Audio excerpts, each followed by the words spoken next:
ખેડાના પોલીસકર્મી પર દુષ્કર્મની ફરિયાદ નોંધાઈ હોવાની વાત સામે આવી છે। આપને જણાવી દઈએ, ખેડાથી આ સમાચાર, જ્યાં પોલીસકર્મી પર દુષ્કર્મની ફરિયાદ નોંધાઈ છે।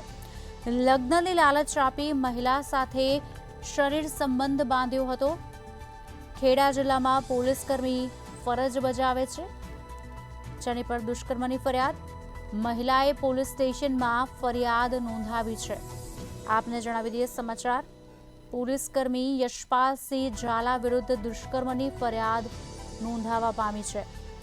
ખેડાથી આ સમાચાર, જ્યાં સોશિયલ મીડિયા દ્વારા તેઓ સંપર્કમાં આવ્યા હતા અને પોલીસકર્મી દ્વારા મહિલાને લગ્નની લાલચ આપવામાં આવી હતી અને દુષ્કર્મ આચર્યું હોવાનું મહિલા દ્વારા કહેવાયું છે। આજ અંગે વિગત આપશે અમારા સંવાદદાતા ખેડાથી ભાવેશ શર્મા અમારી સાથે લાઈવ જોડાઈ ચૂક્યા છે। ભાવેશ, એક પોલીસકર્મી પર દુષ્કર્મની ફરિયાદ નોંધાવા પામી છે, શું વિગતો છે? આખી ઘટના શું છે, જણાવશો?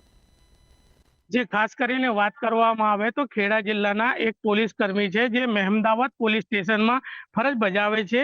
યશપાલસિંહ ઝાલા નામના આ વ્યક્તિ છે, જેમણે એક મહિલાને લગ્ન કરવાની લાલચ આપી હતી, જેને કારણે ફેસબુક ઉપર તેમનો સંપર્ક થયો હતો। આ સંપર્કને કારણે તેઓ બંને એકબીજાને મળ્યા હતા અને ઘણા વખત સંપર્કમાં પણ રહ્યા હતા અને ખાસ કરીને આ પોલીસકર્મીએ લગ્નની લાલચ આપી હતી। જી ચોક્કસથી અત્યારે હાલ કયા પ્રકારની કાર્યવાહી આ યશપાલસિંહ ઝાલા પર કરવામાં આવશે?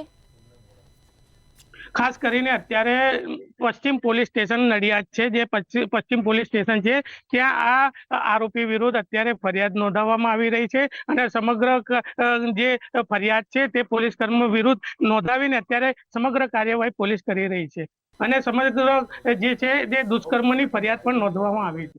જી આભાર સમગ્ર માહિતી આપવા બદલ।